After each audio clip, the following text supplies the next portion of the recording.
Hello, everyone. Welcome to our webinar about using ESSER funds to strengthen high-quality out-of-school time learning. Giving everyone just another second to get into the webinar, and we will get started in just a moment.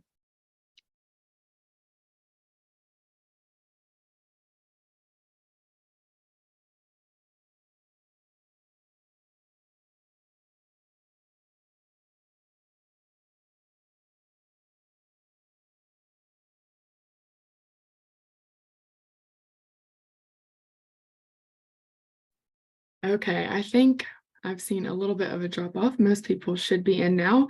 So let's get started today. Welcome and thank you all for joining us. I am JC Skelton, a Senior Program Associate with CCSSO, and we can go ahead and go to the next slide, please. So a little bit about CCSSO and NSLA can be found on this slide. We partnered together on a project called the State Summer Learning Network that you will learn a little bit more about in just a moment. A little bit of housekeeping. This meeting is being recorded and it will be posted on CCSSO's website after the recording is available. So you all can come back and rewatch, or anyone who is not available to attend while it was live can watch it after the fact as well. Please share any questions you have in the Q&A, and we will be sure to carve out a little bit of time for those questions to be answered. And thank you all for being here today. Here is a look at our agenda. I'll hand it over to Kathleen Earhart in just a moment, and she will give a welcome. We will get some updates about Summer Learning Week that happened a little bit earlier this month. Austin Estes will talk about a new CCSSO report, and then we will host 2 state panels and include some time to answer questions from you all. And with that, I will pass it over to Kathleen Earhart. Great, thanks so much, JC. And just a forewarning, I've been having some internet instability, so should I drop off, we have a backup plan. But I'm hoping to share with you right now a little bit about our State Summer Learning Network. But before we start, I would like to do a quick poll to get some feedback from you. So next slide, please. And Abdul, if you can pop up the first poll, we want to hear from you who you are and why you're joining us today. And there's 2 questions.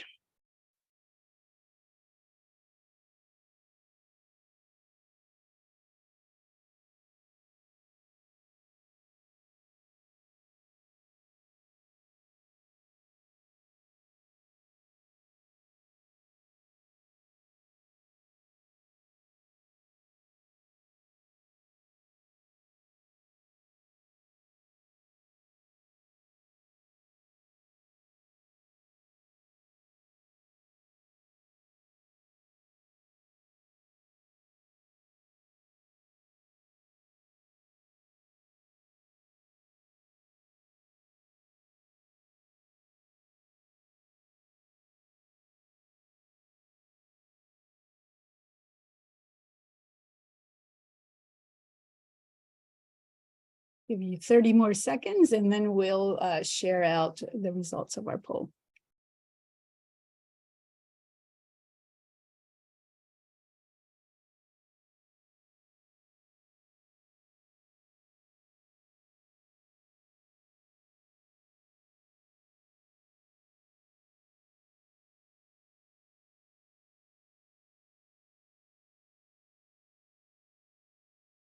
Okay, let's stop the poll. And Abdul, can you share the results?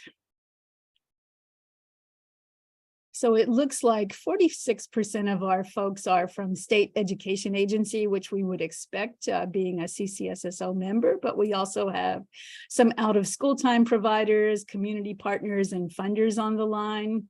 As well as engagement in summer learning. Some people said all of my job, the majority, about 50% said part of my job, some very little and some never. So that will help inform our conversations today with our states. So thank you so much, and let's get started with our first slide. So let me tell you a little bit about the State Summer Learning Network. We started in March 2021 and initially were to carry through December 2022 with an engagement with a handful of states, 9 states, who were deeply engaging in this context of how to promote summer learning at the State Department of Education. We were extended in December of 2023, and would like to give a big shout out of thanks to our funders at the Wallace Foundation for this project. But let me share a little bit about what we've been doing and what we've been learning. Next slide, please.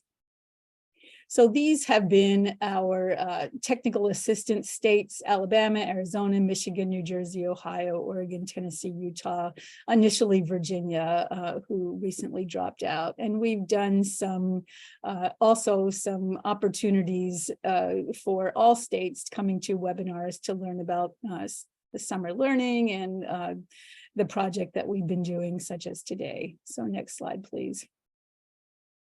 So the objectives of the State Summer Learning Network primarily were to integrate community system-based strategies with the State Department, with local education agencies, and with community-based organizations who provide summer and out-of-school learning.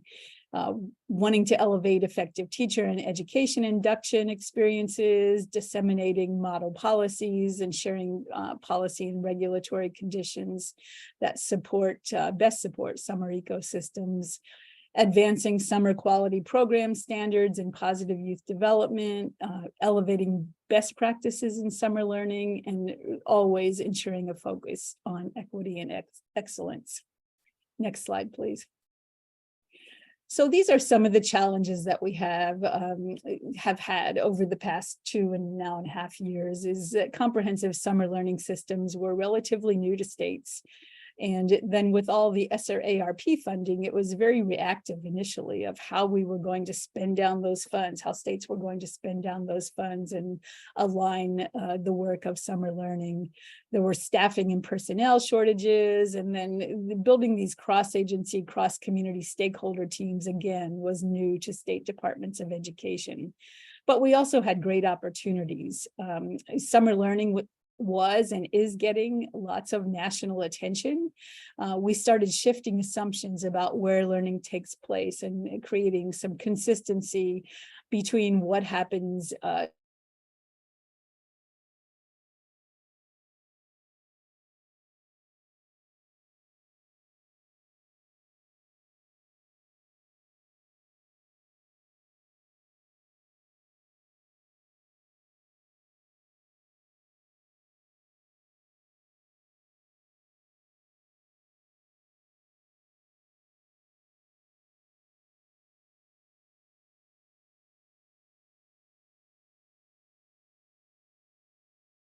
It looks like we may have lost Kathleen. Unfortunately, she has had some internet issues today. So I will just pick up. Hopefully she'll be able to rejoin in just a moment.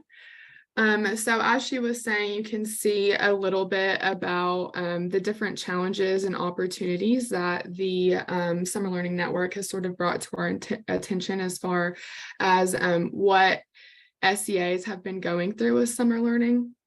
So I think we have learned a lot about this, and I will share in just a moment a little bit about our website as well, where you can see more of these things and resources that have been developed to sort of help combat the challenges and also created new opportunities for our states. Next slide. So this is the website I mentioned. We house a lot of resources on this website, and you can use the QR code on this slide to go ahead and visit that website if you'd like to look at it now, or you can always view it in a moment after the webinar is over. And I see Kathleen is back, so I will turn it back over to her. Thanks, JC. And again, my apologies. This is going to be one of those days. So next slide, please. I want to talk a little bit about what's on the website that JC just shared. And again, hope you'll visit and see what is there. But we have state snapshots from most of our participating states. We have archived past webinars that we've done, and those are listed below. And then lots of resources that are available that you can link on, again, in the bullets below. Next slide, please. So let's turn it over to our partners at the National Summer Learning Association and Leslie Gabay-Swanson, who is our Director of External Affairs. Leslie. Thanks, Kathleen. Next slide, please. So as Kathleen said, I'm Leslie Gabay-Swanson. I'm the Director of External Affairs at the National Summer Learning Association, or NSLA. I'm just going to share a couple highlights from one of our signature events that was held a couple weeks ago, Summer Learning Week. Summer Learning Week is a time when we celebrate the importance and impact of summer programs and provide a platform for those programs to educate their communities and stakeholders on the importance of summer learning. So this year it was held July 10th through the 14th. In past years, we've visited programs around the country, but for the last 2 years, we've invited programs here to Washington, D.C. This year, we had about 15 programs participating in various special events throughout the week. One of those events was the National Youth Leadership Institute, or NYLI. We had high school students and their chaperones from around the country stay with us at American University for a week. We all stayed in the dorms. We held various leadership training activities for both the students and the adults. They were able to go to Capitol Hill to meet with their senators' offices. We also had eight college students that NSLA is sponsoring this summer for internships with their congressperson or with other national nonprofits. And they were able to meet with both the high school students and with other mentors during this week.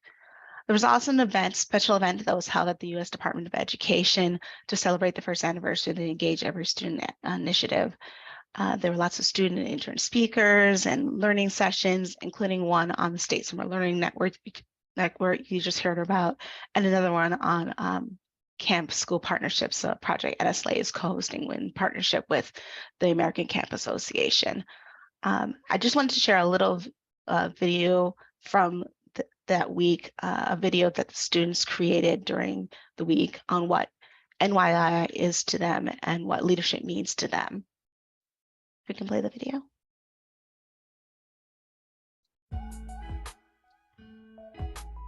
Okay, so what is NYLI to you? NYLI is an incredible week of fun, learning, camaraderie, community building, where adults and youth leaders of the future get to come together to learn about leadership, how to make new friends in a really fun, engaging way, and just set themselves up for a really successful future. What does the NYLI program mean to you? I think this program has really helped me become a better individual as a leader. Definitely also creating more friends throughout the nation by being placed in a dorm with someone that I do not know that is completely random. It has helped me create a better community with all these people that all are here to learn and want to learn. So it's been a very great experience. I would definitely do it again. I wanted to ask you, what does NYLI mean to you? Wow. To me, to have a platform for students to come from all over and get together and really vibe on what leadership looks like, and sounds like, and feels like.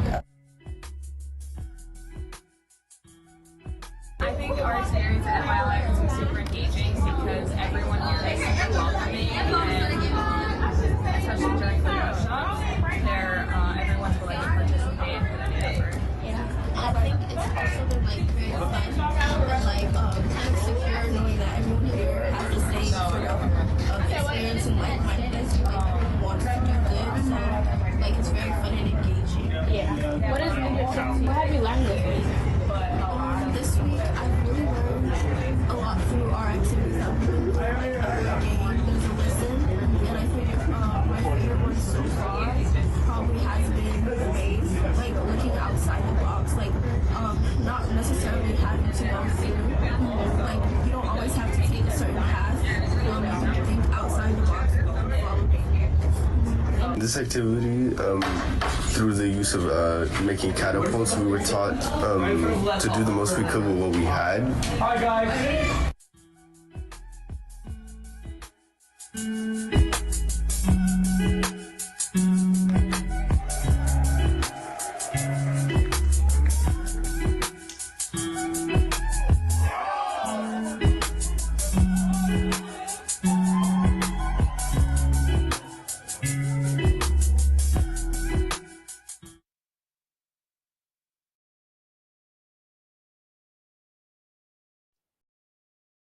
Lisa. Thank you.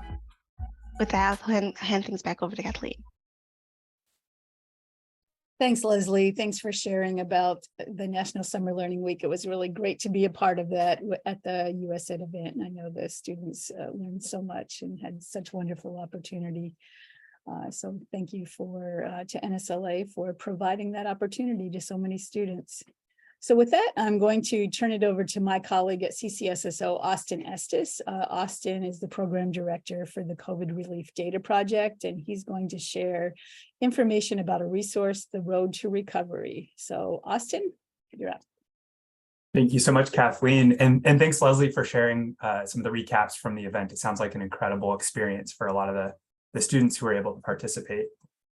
My name is Austin Estes. I'm the program director for the COVID Relief Data Project at CCSSO. This is a project that we launched early last year to document how states are using the 10% state set aside under the ESSER program.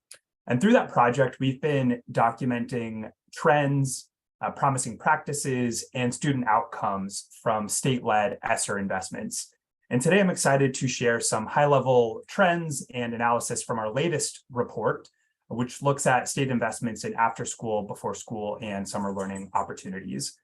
We've also got two incredible panels lined up, so I'm going to try to keep my remarks short so you can hear it directly from the folks who are leading some of this incredible work. As we all know, 3 years ago, the COVID-19 pandemic sent a shockwave through the education system. And we're still seeing some of the lingering impacts of that shockwave in terms of unfinished learning in math and reading, as well as impacts on student well-being and mental health, with students reporting increased levels of anxiety, social isolation, and depression coming out of the pandemic. Not to mention, even before COVID-19 hit, there were inequities in access to high-quality academic and enrichment experiences for students across the country who wanted to be able to participate in high quality after school and summer learning opportunities. Today, these are not easy challenges to address, but the unprecedented federal investment and K-12 relief has given states and districts an opportunity to quickly scale up evidence-based programs such as out-of-school time learning opportunities. Research shows that out-of-school time programs effectively deliver on their primary outcomes, whether that's academic support, enrichment, arts, or a variety of other different focus areas. And positive outcomes from out-of-school time programs can include improved student mental health, academics, attendance, behavior, and more. Not to mention, states already have existing statewide networks for out-of-school time programs that they could easily tap to support expansion and acceleration of some of these opportunities, as many states did early in the pandemic. When we look at the ways that states are investing their state-level ESSER set-aside funds, we've seen a widespread focus on academic recovery with large-scale investments in high-impact tutoring, high-quality curriculum and instruction, and out-of-school time programs, as well as other priority initiative areas. This graph is looking at ESSER spending across all 3 rounds of funding, not just the American Rescue Plan funds. And I want to note that we've documented a little over $3 billion total that is being directed to support before school, after school, and summer learning opportunities, which is well above the federal requirement laid out in the American Rescue Plan funding program. Taking a closer look at some of these state investments shows that most states are prioritizing large-scale grant programs to strengthen existing or incubate new out-of-school time programs. In total, we've documented more than $1.5 billion supporting multi-purpose programs that address not just academics, but also enrichment opportunities, student physical and mental health, social emotional learning, and other student needs. States have separately invested more than $1 billion in programs with a specific academic focus, which could include after-school and summer tutoring opportunities, homework help, acceleration academies, and more. And while these two categories cover most of the state in ESSER investment in out-of-school time programming, we're also seeing a few other interesting and notable spending trends.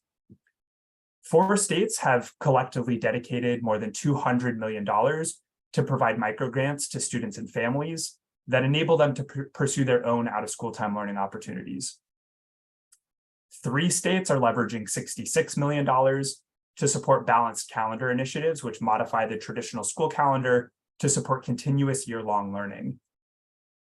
15 states are supporting college and career readiness opportunities, making investments to support career technical student organizations, career-focused summer camps, dual enrollment opportunities during summertime, and more. And finally, we've seen 7 states that have dedicated $44 million to support kindergarten transition programs during the summer. So what do these state-led programs look like? In our new report, we spotlight 4 states that are taking interesting, innovative, and impactful approaches to supporting high-quality out-of-school time opportunities. In Alabama, ESSER funds are being used to provide summer reading camps, which were first authorized and funded by the state in 2019. And these camps provide at least 60 hours of scientifically backed reading instruction for 3rd graders with reading deficiencies. In 2022, a total of 31,000 K through 3rd graders were served across more than 8,000 camps in the state. And what's really interesting about Alabama's approach in the summer reading camp model is that it's part of a broader network of state supports that are provided through the Alabama Literacy Act to help students develop proficiency in reading. These also include access to high quality instructional materials, letters training for teachers, and supports to ensure that there's alignment between the support students are getting in their summer reading camps and the supports that they're getting in the classroom during the school year. In Connecticut, which we're going to hear about in just a minute, the state is using $45 million in relief funding, including $33 million just from ESSER to fund expansion and innovation grants for summer and after-school programs. Funded programs are required to serve additional children, subsidize enrollment costs, or provide transportation. And in Connecticut, the state is also investing in a multi-year evaluation. And they found that out of more than 65,000 students reached in 2022 across 200 camps, 97% said they enjoyed the experience, and 50% were excited to return to school at the beginning of the school year. Connecticut is also prioritizing support for student well-being and mental health. And summer learning program providers undergo 2 hours of training on social emotional learning supports.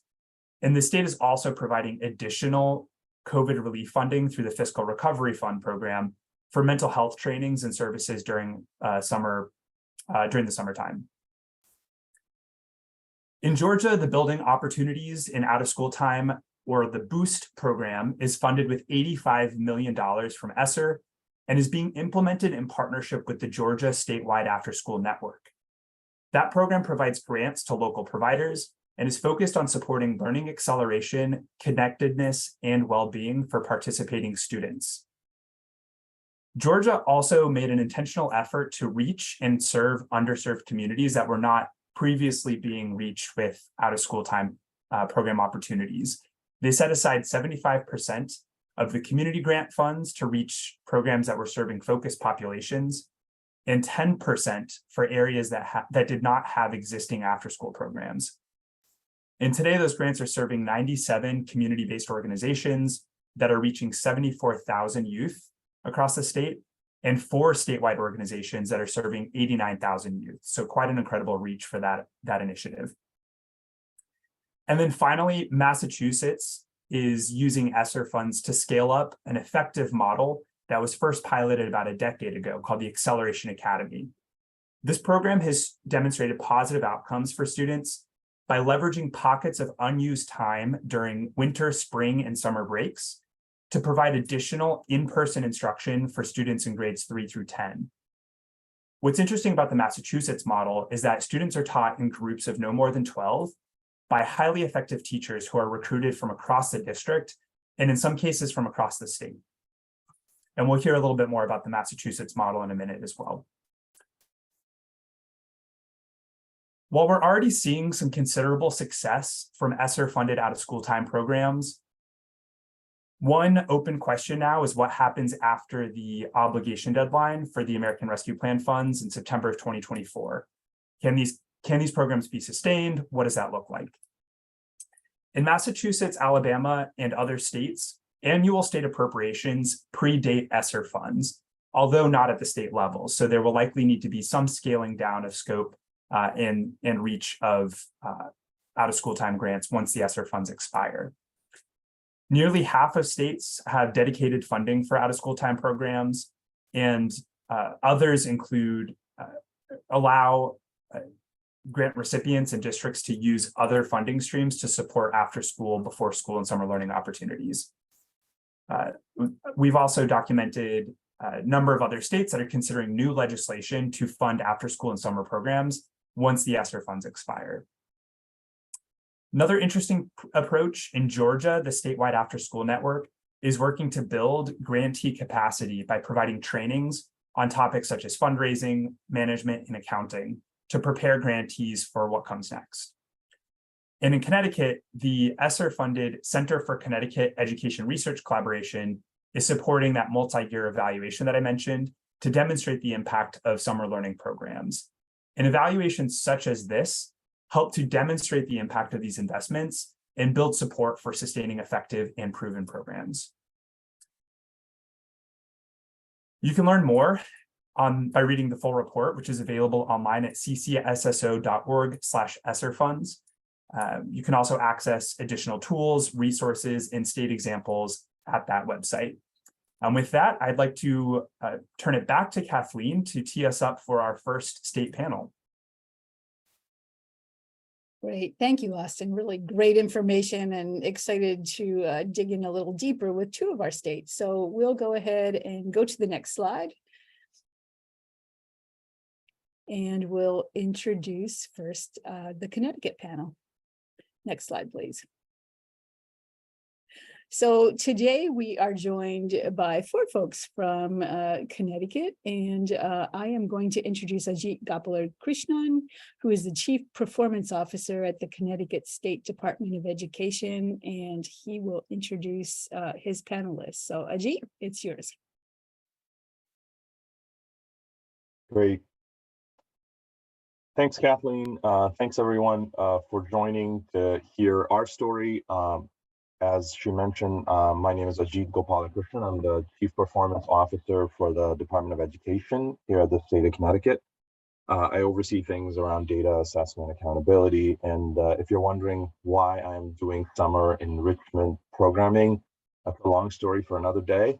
But for today, we'll sort of hear from three other individuals here who I'd like to just briefly introduce. We'll hear from Erin Kelly and Sarah Moran, who are at the local level implementing these grants. Erin is the director of Camp Mount Laurel for the Central Connecticut Coast YMCA, and Sarah Moran is the department director of Before and After School Extended Services, or BASIS, for a regional education service center called Ed Advance. And I'm also thrilled to be joined by Dr. Casey Cobb from the University of Connecticut. He's an endowed professor of ed policy at the NEAC School of Education, and he comes to us through that research collaborative that Austin mentioned. And I'm going to put a link to that research collaborative in the chat as well, so you could see, you could kind of see some of the work that we're doing in bringing public and private universities together to conduct evaluation. So the plan for our panel is, we don't have any slides, but I'm going to just do a brief intro remarks about our summer enrichment program. We'll hear from Erin and Sarah about their experiences at the camps, and what worked and what were activities that resonated with students and the impact in their community and such. And then we'll shift to Dr. Cobb to hear from an evaluation perspective, what are some of the learnings, and I think Austin alluded to some of those, but we hope to share a little bit more information there as well. I'm also going to put a link to a couple of resources from our camps here. One is our State Department of Ed website for summer enrichment, and the other one is a list of camp opportunities for the 2023 year, so you could look through kind of how we promote these camp programming for our students. So how do we get into this work, right? So the Department of Ed historically has not funded summer enrichment programming such as this. And it all started with that first COVID year. So in spring of 2020, so around March, April, we started having conversations about the year of 2021, where kids went remote in spring of 2020, and then they, when they came back in the fall of 2020, programming was very mixed. Some schools were closed, some were doing hybrid schedules, some were in person. And we instituted a monthly attendance data collection in that September of 2020 and started tracking how many days students were attending school, whether they were in person and whether they were remote. So we actually knew very early on in the pandemic that many of our students from our most vulnerable student backgrounds were actually spending more of their time in remote situations. And we also knew that their attendance during those remote days was actually not very good. So come spring of 2021, we actually had a good sense that we needed to do something about this. We actually started a home visitation program, and that's a separate discussion, but we also decided to start investing in that summer and started launching this summer enrichment work. And we wanted our students to come back in the fall of 21 in a better footing than the sort of highly disruptive 2021 school year. And we wanted to prioritize at that time, and it still continued, overall well-being and mental health for our students. And that became the focus of our summer investments. Yes, several of our camps do focus on academics, but that was not the sort of required priority by any stretch from the state level. And we also, historically as a state education agency, we are predominant stakeholder base, customer base has been school district, but with this funding, we were committed to reaching out to entities that we may historically not have funded. So, we started in spring of 2021, and I'm going to put some links in the chat again, continuing to share some information here. This was the first announcement for our summer enrichment in 2021. And we awarded about $8.5 million to 235 grantees, and we have an evaluation on that, which I'll share momentarily. And then in 2022 summer, we actually invested another $12 million for about 200 camps, and I've put the link to that as well. And that was the second round. And these were competitive grants, so we could not fund everybody that came in for these funds. And then this most recent year, what we said is let's not keep doing a recurring annual competition. Let's actually do a 2-year award. So we actually selected 110 organizations to receive funding, and it was about 13 million, actually more than $13 million, 110 organizations to receive funding for 2 consecutive years, 2023 and 2024. And 2 of those grantees are with us. So I'd like to actually have Erin and Sarah make their, come on, share their cameras here and get on with us. And I'll actually start off a discussion with Erin and Sarah here, and I'll pose some initial questions for them to share sort of what their camps, what they offer in their camps, and what have been the most valuable components of those camps for students' overall well-being. And by overall, that can include academic, that can include social, emotional, and physical health. And why do you think those activities resonated with students? And Erin, maybe I'll start with you, and Sarah, you can jump in. Sure. My name is Erin, and I oversee YMCA Camp Mount Laurel in Hamden. We had, at the beginning of the pandemic, one of our local schools from the school district approached us about taking summer school and bringing it to camp outside, so you're getting the fun of the day as well as the support that might be needed. So from there, we built and pulled in on all of our relationships and partnerships within the community. So any given day at camp, we're running SEL driven programming and support. We've provided staff that come from our local school systems, from social workers to psychologists to teachers, special education teachers, paras, and that's really our core staff. And for our kids, a lot of them will stay with us through the after school programs and into the summer year round. So I think it's been our goal to be that point of consistency to support everybody within our community. And this funding has allowed us to like reach further and do more. Some of our daily activities include STEAM, which is on everybody's radar. We're doing at camp, we're doing ELA activities, we're doing just enrichment across the board. So you're learning to swim, you're learning to be safe in and around the water through daily swim lessons. We're giving the kids a lot of self-choice and a lot of self-driven learning experiences based on what really speaks to them. And one of our bigger focuses this summer is we've been really gearing toward the teens, because we've always done really well with the elementary school kids, but we're seeing many more teens come through our programs. So for us, we're doing career exploration with weekly guest speakers with hands-on experiences from just a local plumber, like how to take a toilet apart, how to put it back together, just things that are very practical and exciting.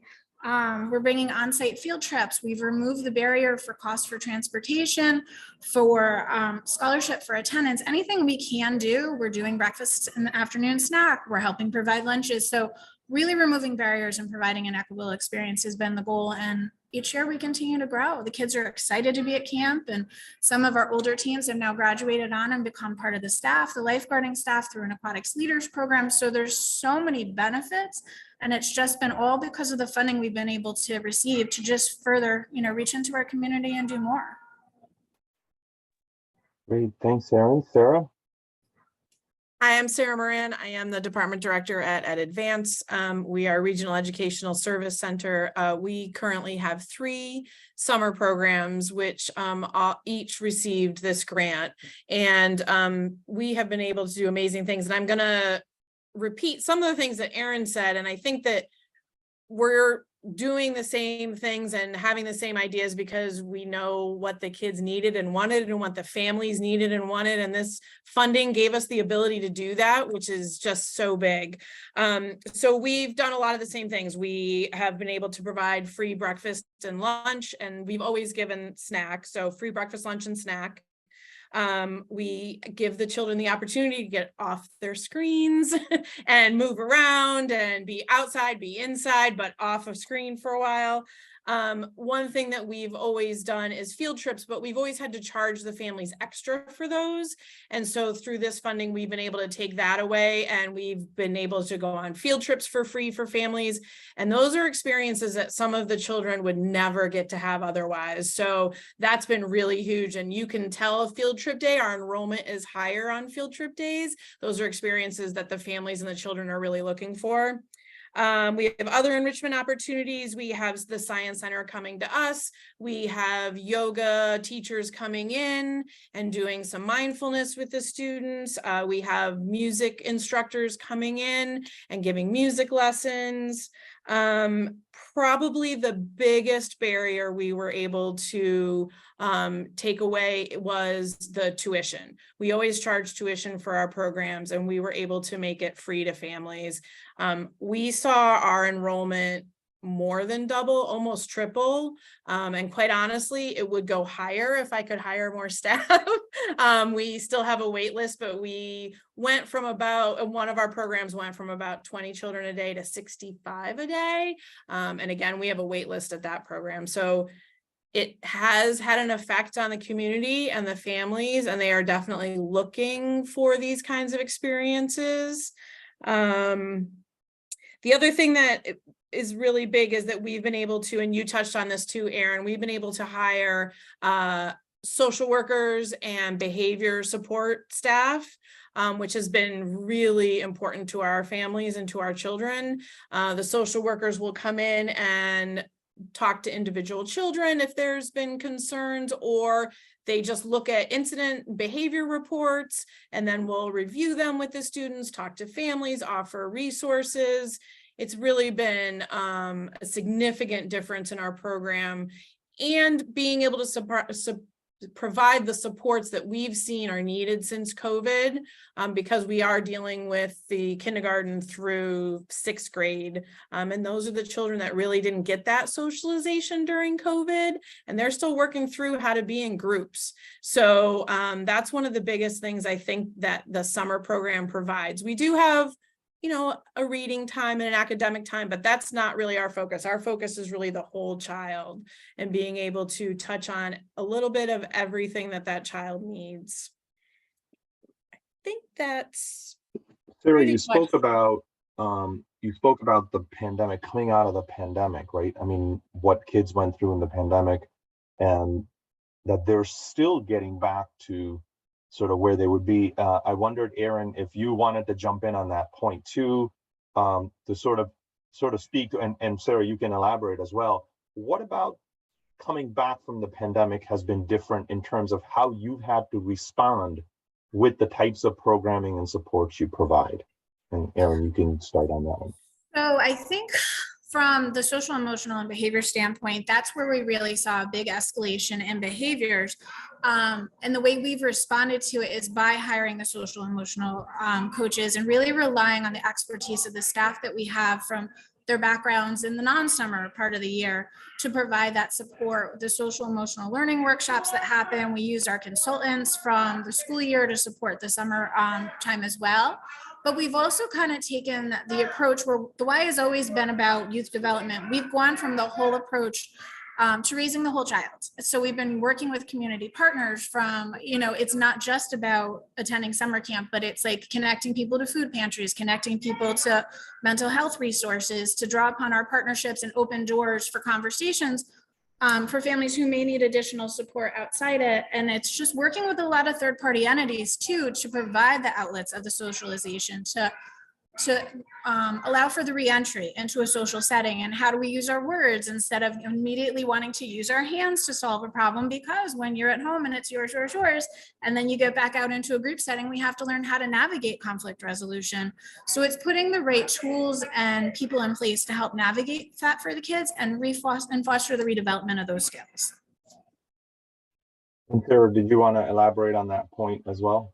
I mean, really, honestly, I think she said it really well, but there's sort of the flip side of that for us. We've been able to really use all the resources that we have, but as a flip side of that, we have become a resource, which is really nice. And that wasn't always the case in the past, that our schools are really finding that the after school program, the summer program, is a resource to them.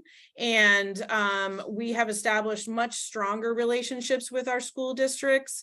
And I see that we're relying on each other a lot more than we had in the past. And so I think that that's one thing that has come out of the pandemic, in that they're struggling with the same things we're struggling with, right? It's the same children, it's the same families, it's the same community. And so we're working together to really work on everything that Aaron was just talking about. No, thank you. And Aaron and Sarah, please stay on. But I want to also invite in Dr. Casey Cobb from the University of Connecticut at this point. And welcome, Casey. Thank you for all the work that you've done for us. And I know a lot of what they're saying is resonating with you because you've heard this through your visits, your interviews, your surveys with administrators and with students. So from an evaluation perspective, can you tell us what students are saying about what they enjoyed the most and perhaps what they didn't enjoy as much? Sure. That's great to be here. Thank you, Ajit. Well, we administered a student survey, among other components of the evaluation, because we wanted to provide feedback to camps on how students were experiencing their summers. And we also wanted to give voice to the children who attended them. So last year, we were able to ask camps to administer the survey to students in grades 3 through 8. And we had about 1,300 respondents across dozens of camps. And one of the questions we asked, to your point, was which activities did you seem to like the most? And I think Sarah mentioned that field trips was the number one activity. So over 80% liked it a lot. Counselors was number 2. So counselors, teachers, and adults was the category. And we thought that was remarkable that students mentioned the adults in the camp as the second most enjoyable part of camp. They seem to establish really strong relationships with camp staff. And the third most enjoyed activity was free time. Now on the other end, I guess we'd asked about 10 different categories, right? We asked, outdoor activities, sports, computer, field trips, and so forth. And learning activities came in last. So it was the least liked, but more than 2/3 actually said they enjoyed it a lot or somewhat. So it's all relative. There was nothing among the activities that students disliked in the majority. And then another area that they didn't favor quite as much were activities that involved acting, music, and dance. And of course, in both those cases, learning activities and the acting and music and dance weren't offered by all camps. So it was only those kids responding that experienced it. And in both cases, 75% enjoyed it somewhat or a lot. So not too bad. A little outside of the activities question, Ajit, but I wanted to mention that we also asked kids the extent to which summer programming got them excited to return to school. And I think Austin might have mentioned this in the preamble, but 25% said they were a little more excited for school, while another 22% said they were a lot more excited. No, thank you. Thank you for sharing that. And I know those came from the summer 2021 programming evaluation, the link to which I've posted in the chat as well, to the full report from Casey and team. I know this year we're collecting student level data, or we collected student level data for summer 2022, and we're continuing that. And I know you're in the preliminary phases of looking at that data. We've matched that data after much painstaking effort to some of our monthly attendance information and so on. Is there anything preliminary that you're finding, Casey, in terms of relationships of summer participation to student attendance back in school? Yeah. As you mentioned, we wanted to see if camp had some sort of effect on student engagement in school. And so the best available variable that we had was attendance, and the straightforward comparisons of those kids who went to camp versus a really large control group of those kids of the same grade level that didn't go to camp showed a significant difference of about 2.5 to 3 days of school the next year. But of course, that's just a straightforward comparison, and it's hard. You have to be wary about making causal interpretations. So we sort of stepped up the analysis to make it a little bit more sophisticated, almost like a quasi-experimental design, where we were able to control for students background information such as their socioeconomic status, test scores, grade level, gender, and race. And even then, although the differences were a little smaller, they were still statistically significant. The camp goers had higher attendance. Again, it's a small amount, and these are preliminary findings, but we were encouraged to see that.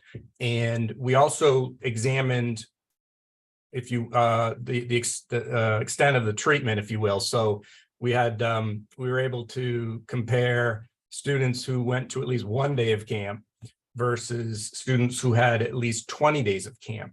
There's some evidence in literature that 20 days of exposure in summer learning or can lead to, it's sort of a threshold effect that you'd need to start to see an influence. And lo and behold, we did see that. The higher dosage, if you will, those students that attended 20 days, they had a little bit higher attendance rates than the non-campers.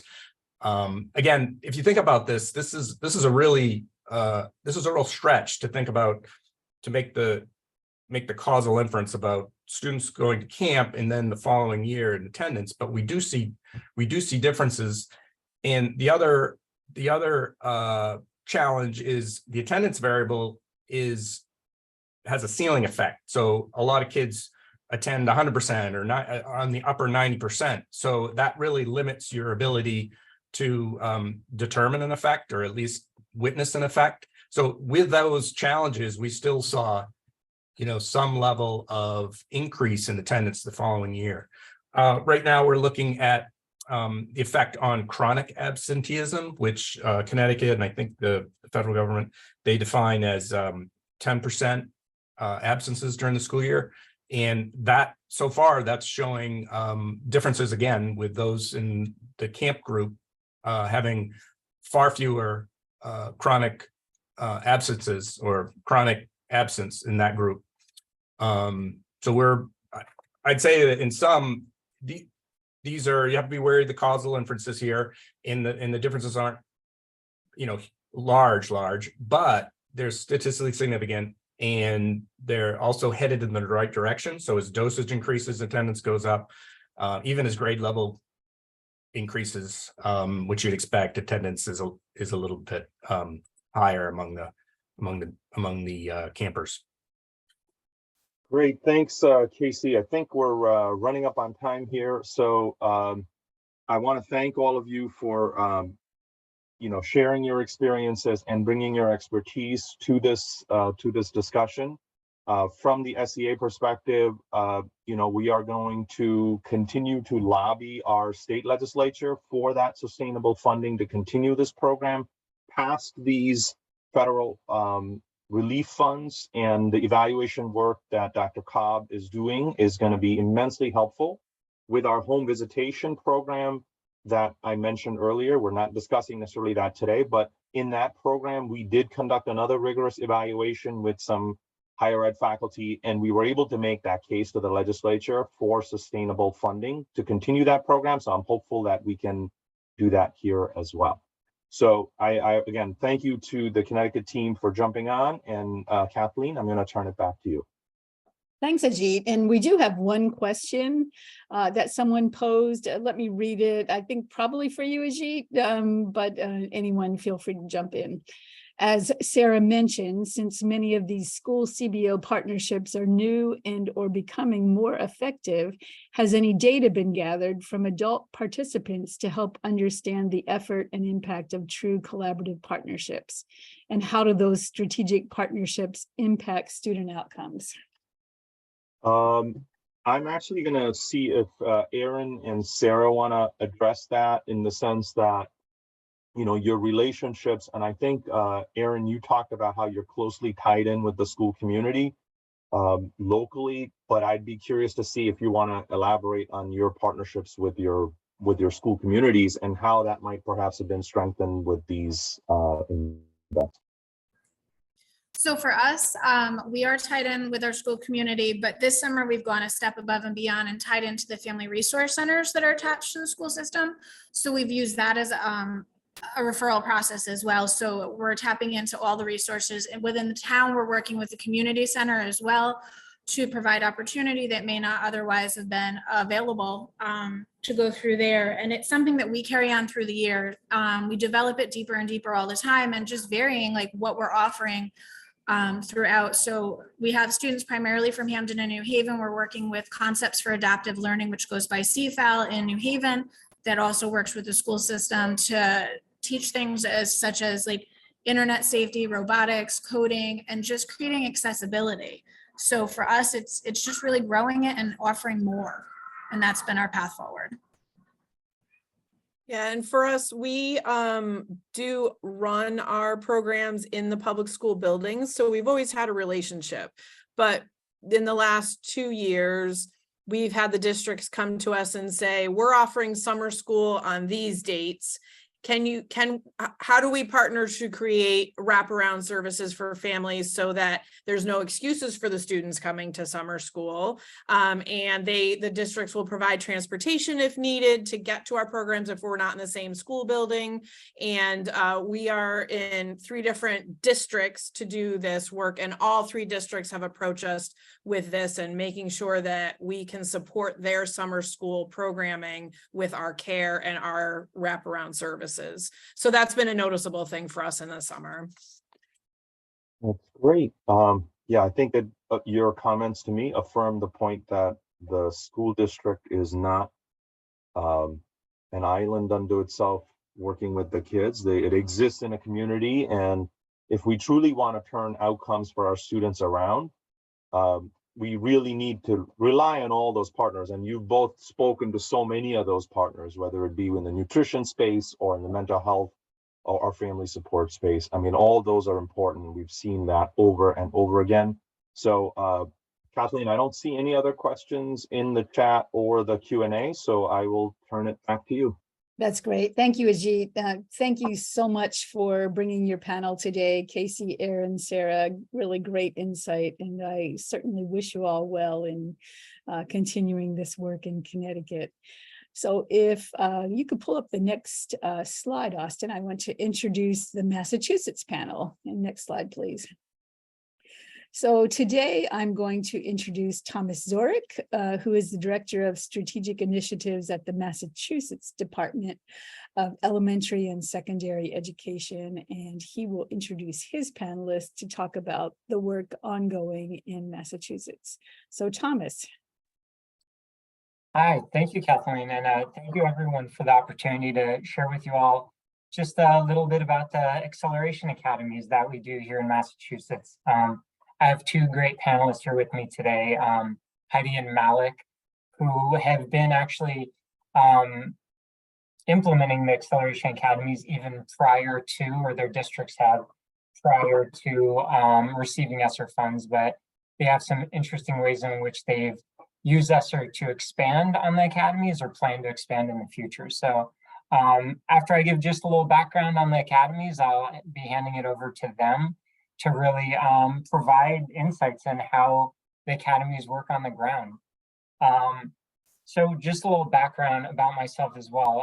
I actually originally, before coming to the department, had the opportunity to both teach in and run acceleration academies within a district. So I have experience on the ground level, being in the classroom doing it, but then also within a district like Malik and Heidi, implementing the program itself. And one of the reasons why the State Department of Education, Massachusetts, wanted to provide this opportunity for districts to implement the acceleration academies, because as Austin alluded to earlier, or said earlier, and I know others on this webinar already know, students were greatly impacted academically and social emotionally by the COVID-19 shutdown. So we wanted to ensure that students had opportunities to really engage with and learn and to accelerate their learning. With that said, the academies are just one of many models that districts are implementing to meet the needs of students. So I know the focus today for me is only the academies, but I'm gonna allow Malik and Heidi, I shouldn't say allow, Malik and Heidi will have the opportunity to tell you all the great things they're doing within their districts as well, using ESSER funds beyond even the academies. So just a little background on the academies though. The Acceleration Academies, it is an academic program designed to provide engaging, standard-aligned learning experiences for students during out-of-school time. So if that's February or April vacation, or with the ESSER funds, we've been able to expand it to the summer as well for districts. And the model really boils down to just providing more learning time for students in front of really amazing teachers that can provide hands-on project-based learning experiences. So it's trying to get students really engaging with instruction and not just doing worksheets, but trying to be able to actually master the content through doing. So with that said, it's typically around 20 or more hours of instructional time in just one content area. So it gives the opportunity for teachers and students to really dive deep into a content area. It takes place just within a week. So that 20 hours of instruction, 20 or more hours of instruction within a week is roughly the equivalent of a month of instructional time in one content area. So it's, when you view it that way, it really is a whole lot of time to dive deep into just math or ELA or science, and for students to build upon their learning throughout that period of time, which to me as a teacher and then going into classrooms and seeing that, it's really awesome to see what teachers are able to do with that time. It's really small class sizes for 10 to 12 students maximum.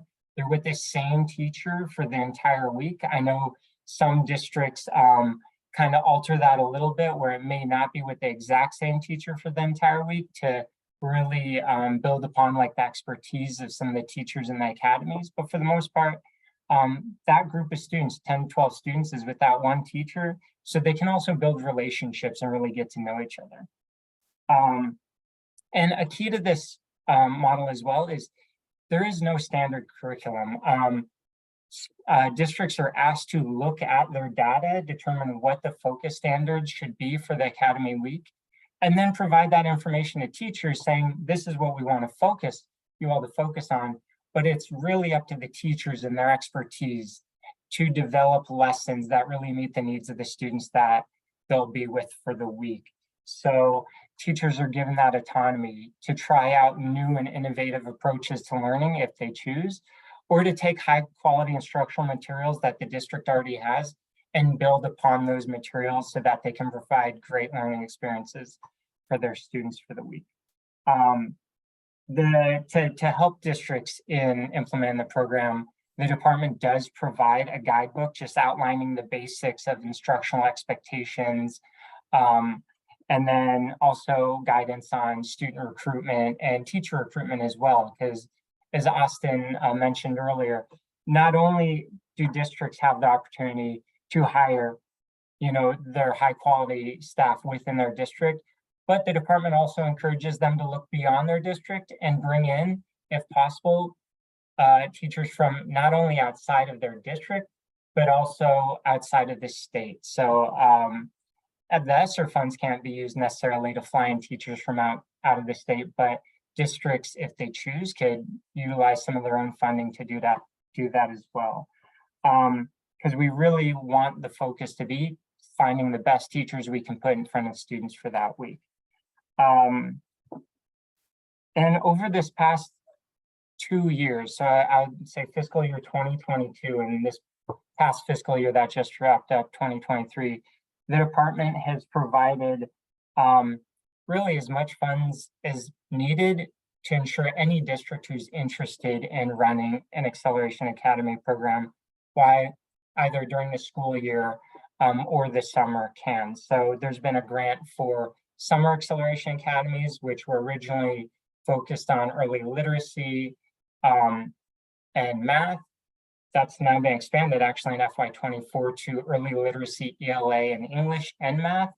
And then a separate grant for school year math Acceleration Academies. And the reason for these foci are over the past couple of years when we've looked at our state's MCAS data, so our state assessment data, we kind of honed in on where were the greatest area of need at the time that we were looking at that data, and then changing the grants accordingly if we saw more need in certain subject areas. So with that said, over the past 2 years, about $12 million have been awarded in grant funding for these two grants, and we're continuing to do that into FY24. Over 100 different districts have implemented either math and or summer Acceleration Academy grants. And it's served at this point in time a little over 27,000 students across the Commonwealth. So it's had a huge impact in getting students great learning opportunities, either out of school during vacation weeks or over the summer. In terms of impact right now, we still are in the midst of hiring a third-party vendor to really look into the impact of the program. But the key here is looking at how we can improve the model to better serve districts and students. We know that this model is successful or can be successful based on prior research done by researchers out of Harvard University that initially focused the research on just turnaround efforts within a district I previously worked in Lawrence, Massachusetts. And that research really highlighted that the Acceleration Academies, which were one component of the district's turnaround model, had an incredibly large impact for the success of students. So it was just when the state decided to look into providing different funding opportunities for districts to support students during COVID, we wanted to highlight just and expand this model that we know could be successful. Trying to think if there's anything else I should say before handing it over. We'll talk a little bit at the end about sustainability. I want Malik and Heidi to talk about that a little bit. And then I'll jump in more about that at the end as well, because we do have, the state does have, and districts do have the opportunity to continue the acceleration academies beyond ESSER funding. But Heidi and Malik will have more specifics on that. So as I hand it over to them, first, Malik and Heidi, if you could just briefly introduce yourself, and then we'll go question by question so you both can provide insights into your programs.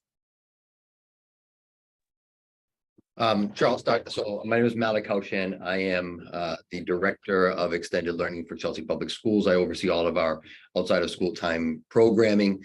Let me take this time just to frame up Chelsea so that everybody understands the community that we're talking about. Chelsea is a proud, dynamic community right on the border of Boston. We are home to a mostly immigrant population. We're tiny. We're 2.1 square miles. We have 40,000 residents. 90% of our residents live in poverty. We were also the hardest hit community in the Commonwealth of Massachusetts during COVID.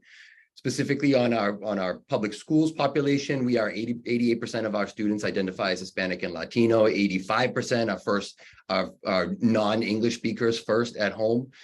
We are 44% English learners. We are 90, almost nearly all of our students are designated as high needs by the Commonwealth. 80% come from low income households. And I'll add one more part to this. Chelsea is a member of the greater Boston community. We are the one city in the neighborhood that doesn't have a subway stop. And that is critical as we try to provide equitable opportunities for all of our students. And so we've been able to maximize ESSER funds on how to, if we can't get our students out into the greater Boston community, how do we get programs and partners to come into our community? And ESSER funds have been successful in helping us do that. Good afternoon. I'm Heidi Lima. I am the out of school time manager for New Bedford Public Schools. And just a little bit about New Bedford.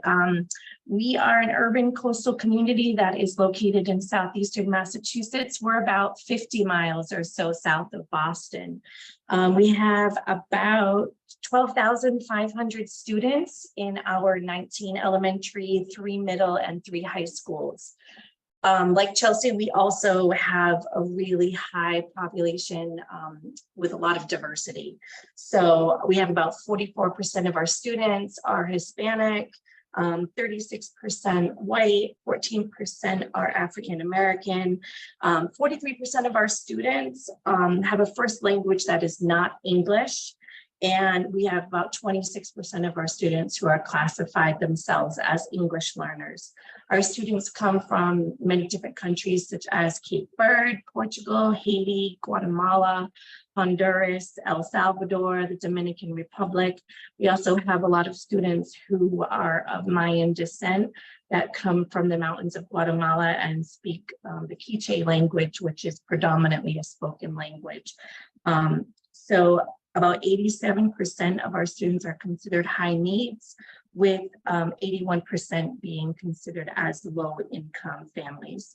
We also serve special populations that are in foster care, students that are homeless, living in shelters, and students who are classified as from migrant families. So it's just a little bit about New Bedford. Thank you, Heidi and Malik, for sharing that local context so the people on the webinar can really understand your communities that you're serving. So with that, just want to jump into the first question about, in general, how your community is using ESSER funds to support out-of-school time opportunities. So not focused on just the academies at the moment, but like, how are you using ESSER funds in general to really support your community? So in Chelsea, we're utilizing them for 3 basic strategic points as we utilize the ESSER fund to continue the growth of design of our outside of school time programming. One, we're using it for direct investment into programming. within CPS. So we're using it a lot to pilot out new programs, whether that be supporting teachers, supervisors, purchasing materials with an eye on, again, always on sustainability. If programs are working, then great, we know we can fund it once those programs, once ESSER funds finish. If they're not, then we haven't really utilized, we haven't thrown any money away because we've been able to utilize some of those ESSER funds as opposed to our general fund. We've also utilized ESSER funds for contractual services. As I mentioned, we're trying to bring a whole lot of partners into Chelsea. I can go into a little bit more detail on all the partners, but a couple of just big ones that I want to highlight. With our immigrant population, we have a new partnership with Soccer Without Borders that's coming in and supporting all of our students first grade through high school. We've also developed a one-on-one individualized tutoring program with our partners in FEB, with the goal of being able to offer individualized supports for literacy and math for our bottom 30% performers in our schools. And that tutoring, by the way, doesn't run during the day. It runs through our outside of school time or our extended learning. And finally, we're looking at utilizing ESSER funds to expand student enrollment. We are a no-fee district, and I think the dynamics and the demographics of what I explained as far as Chelsea is concerned, that makes sense because our job is to support as many of our students and families as we possibly can. And part of that is being a no-fee district. And I know later on we'll get into looking at the sustainability, and I'll mention how we're using ESSER funds and looking towards sustainability as we continue to offer more and more services, support more students within the program. So I'm very fortunate to work for a district that not only sees the importance of out of school time, but also considers it to be a priority. So the position that I'm in New Bedford, this position came through as a part of ESSER funding. This is only my second year in this position. So we've used ESSER funds to really support a lot of our out of school time. We want to remove all of the barriers that our students have that would prevent them from participating in out of school time. So we've used ESSER funding for things like bus transportation to and from our programs, expanding our summer hours this year for elementary students to be full day to better support our families. We never charge for any of our programs. We also want to make sure that, we've had enough supplies for all of the programs that we're offering. We're also using our funds to leverage really strong partnerships within our community and beyond. And there's a lot that I could mention, but the ones that I really wanted to highlight, we've used ESSER funding to work with the Naval Undersea Warfare Center. So for our middle school students, we have math counts competitions, and we have a Sea Perch program where students are building underwater robots and competing with them. And we've had robotics teams that have had a culminating robotics competition somewhere in Massachusetts. We also have a strong partnership with our local community boating center. New Bedford is a coastal community. We're known as the Whaling City.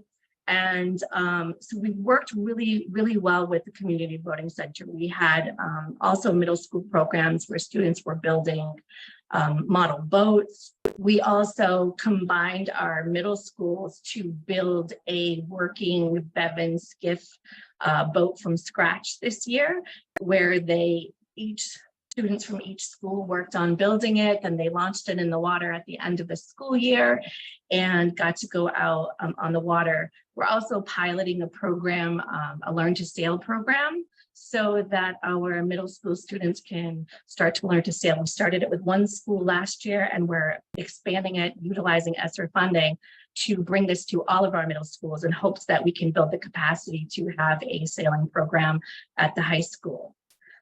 We also are working with the basketball coach from our high school. He has an organization called Future New Bedford.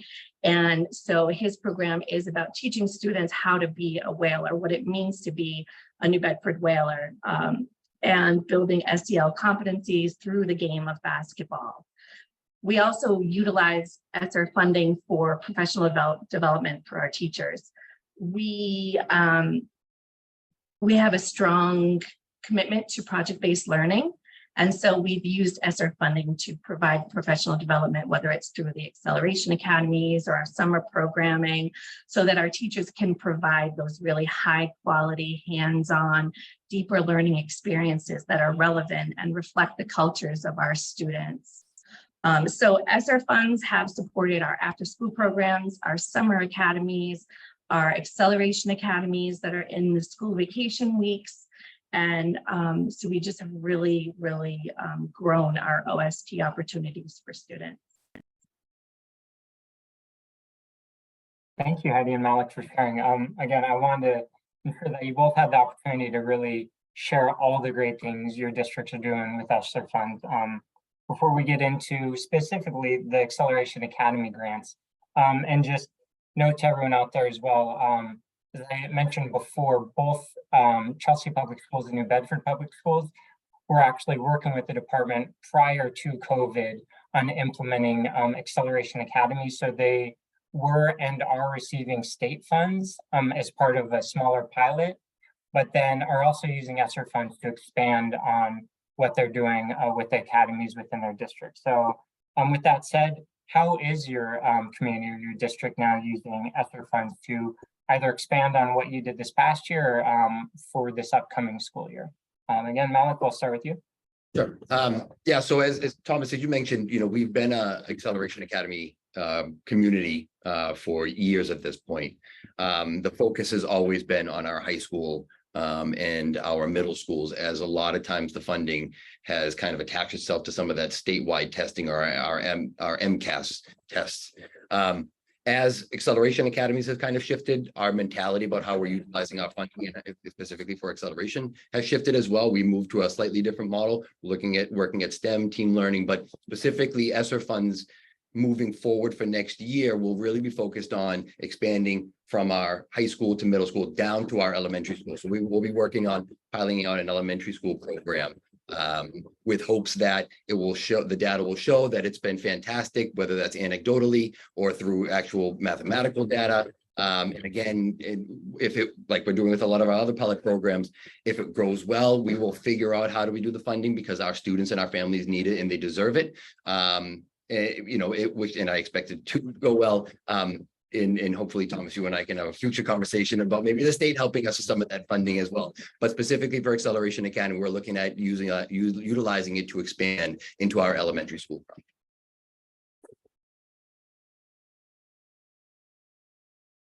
So we also have been part of Acceleration Academies for a while. This is my first year being part of the district administration of the Acceleration Academies. In the past, we had it in high school and middle school, and this year we decided to bring it into our elementary schools as well as continuing it in our middle schools. We struggled a little bit with attendance in high school, so that was something that we needed to kind of work on. But we use the Acceleration Academies to really provide deep learning experiences that focus on acceleration instead of remediation. We had targeted groups of students who basically were partially meeting on their MCAS or their district benchmark scores. And we called families and really worked hard to recruit students to attend this program. The teachers who were selected this year, they didn't come from outside of the district. They were all district teachers. We had a lot who were interested and were willing to work, and we trained everyone on project-based learning. So we were both part of the money that was set aside for New Bedford from the early years, and then we also applied for the competitive grants to do the middle school math components for February and April breaks. But we trained all of our teachers on hands-on project-based learning, and our ideas were to, for the ELA one, we trained on novel engineering, which came out of Tufts University, where students read novels or short written pieces, and they use the engineering process to solve characters' problems. And we also used our iReady math program. There's a lot of hands-on math and action components, and we wanted our teachers to utilize a lot of those to basically build these hands-on project-based units. And the students and the teachers really ran with this year, and it was really amazing to go around and to see everything that they were doing. I just wanted to give a couple of examples. In our elementary class, they were doing building a community park, and they were exploring how can we use math to build a park for our community. They had a community expert come in, someone from Parks and Recreation, who they got to interview and find out what's the area and perimeter that they were going to be working with, what are the necessary components of a park. And the students really felt like they were being approached to build a park. And all of their learning centered around that. They designed two-dimensional plans using area, perimeter, geometry. They created and stayed within budgets. They created three-dimensional scaled models, and then they had to present it back to their community expert in order to solve these real-world problems. In the middle school, students got a letter from animal control where there's a chicken problem in New Bedford. And now the price of eggs were so high, he was saying, we're picking up a lot of stray chickens. We need help building coops for our chickens. So the students were given an area that they could use, and they needed to use geometry and perimeter and all that to solve these real world problems. So just a little bit about what we were doing. Thank you, Heidi. And I was able to get into some of those classrooms, and it was amazing. I know we have a little time check here. Malik, if you though could just quickly share some, positive impacts of programming on students, and then we'll bring it to Q&A. Yeah, so we've using ESSER funds through our extended learning has really shown an impact. In 2 years, we have gone in our summer school program, for example, we've gone from 7 programs serving about 750 kids to 25 programs servicing about up to 2,500 students. We've tripled our size. Specifically for funding, as we are a no-fee district, we have been able to utilize ESSER funds at our elementary school to triple our after-school participation, design with our partners in FKO, a full-day summer school program running through all summer, after-school programming running until 5 and 5:30 to support our students. And the goal of this is providing us the bandwidth with supporting that no-fee policy, continue to expand our programs while we are utilizing the upcoming and the current voucher system that is being designed by Massachusetts to support after-school care. We have had a twofold increase on students applying to the voucher system, which with the goal of long-term sustainability, because the more students we get on vouchers, the less overhead cost it is for me, which means we can triple, quadruple the number of students that we serve without actually increasing our budget. So again, ESSER funds is providing us with that space and time for us to create our program in a sustainable manner. And just really quickly for New Bedford, we've seen huge gains in attendance and engagement. We've really focused a lot on giving our kids exactly what they need. And the model that we used in the Acceleration Academy, we're now using that model in our summer programming. So our students are getting these types of experiences, and also just teaching kids how to work together, how to collaborate, how to problem solve, how to persevere through problems. And all of this that we've been able to do with this ESSER funding has helped us to really focus on what it is that our students really need. And I know, Kathleen, I see you on screen now. We don't have a whole lot of time to get into sustainability, but the state prior to the pandemic already approved the Student Opportunity Act, which provided a significant amount of educational funding to schools and districts so they could provide more opportunities to students. ESSER funds help these districts pilot a lot of these new innovative programs that they're interested in doing. But when that funding runs out, the Student Opportunity Act funds will still be there, and districts will be able to utilize that to hopefully carry through some of these successful programs that they've done over the past couple of years.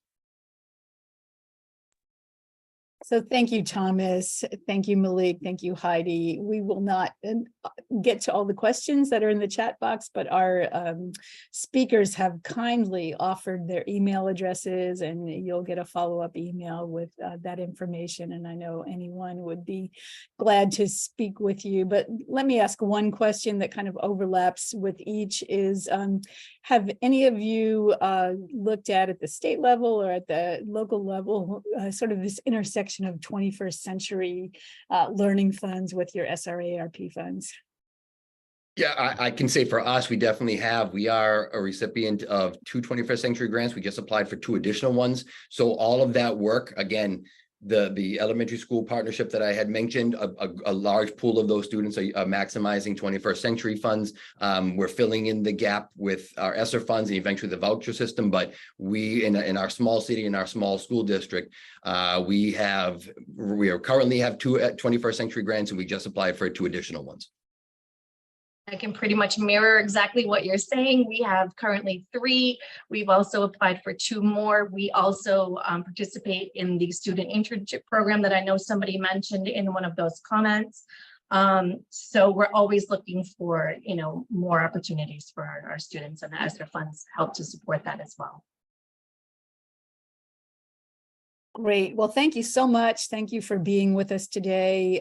Just a great shout out and thanks to all of our panelists from both Connecticut and Massachusetts today, as well as our speakers, Austin, Leslie, myself, and JC. But I'd like to close this out with a quick poll and get your feedback on how CCSSO can continue to support you in your work. So if you can quickly respond to these 3 questions, and it will help us inform our work moving forward.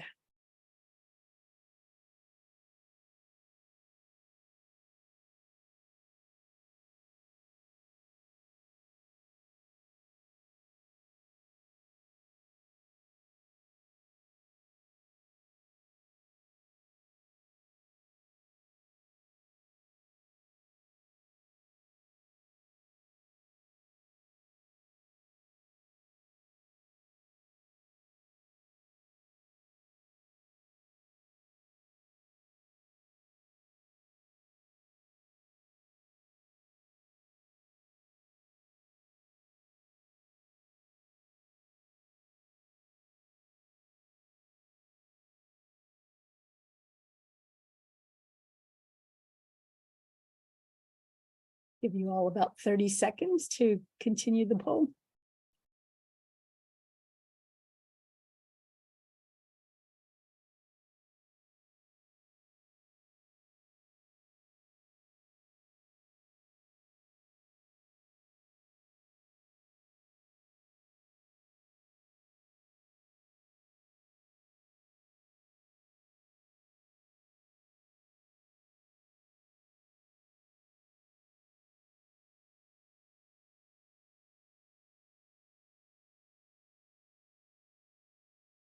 Okay, let's close out the poll, and I will get us closed out for our webinar today.